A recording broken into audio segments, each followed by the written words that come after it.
Dear fellow Singaporeans, let me first thank the organisers for staging this very important event to focus the nation's attention on our CPF and how the government is withholding our hard-earned retirement savings.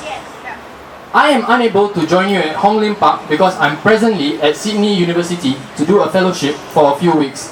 But even as I am not there in person, I am assuredly there with you in spirit. More than 20 years ago, the SDP had opposed the implementation of the minimum sum scheme. Ever since, we have been trying to bring out this most egregious breach of promise committed by the PAP to the attention of Singaporeans. You see, let us look back in history. The CPF scheme was first introduced by the British colonial government, and it started out with a 5% contribution from the employees, which was matched equally by the employers. The goal was to help workers save for retirement, and their savings would be returned to the saver upon retirement.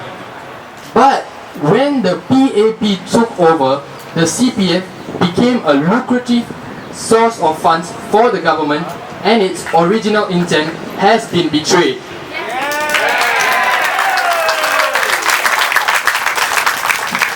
The CPF is now used for housing payments, medical expenses, investment schemes, and so on. Without a proper opposition to keep it in check, the government introduced the minimum sum scheme in the 1980s to further retain our pension savings. The SDP firmly opposed such a move, but this was way before the days of the internet and social media, and the PAP, with the help of the media that it controls, easily railroaded opposing views. Back then, the amount retained was $80,000. Today, the government has doubled the sum, withholding $155,000 of each member's account today. Through the years, the SDP continues to bring the attention of Singaporeans to the detriment of the minimum sum scheme.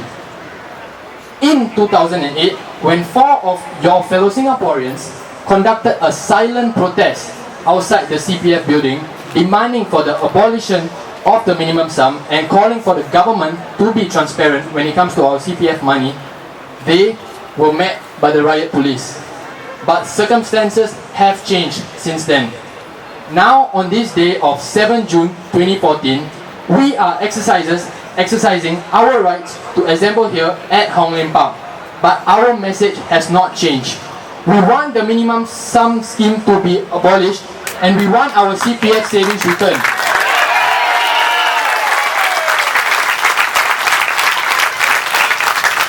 We also want the government to be transparent about how it handles and invests our CPF savings.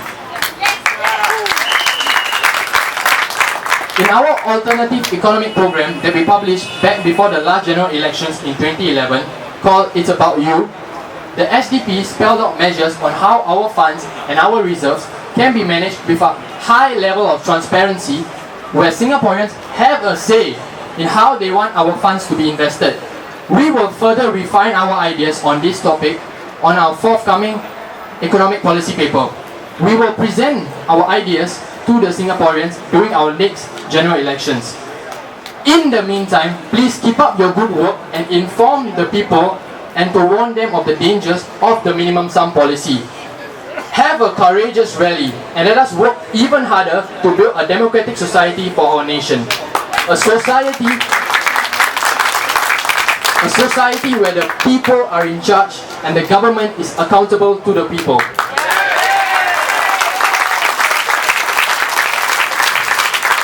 On behalf of my colleagues in the SDP, I wish you all the very best. I remain yours in solidarity, Chee Soon Juan.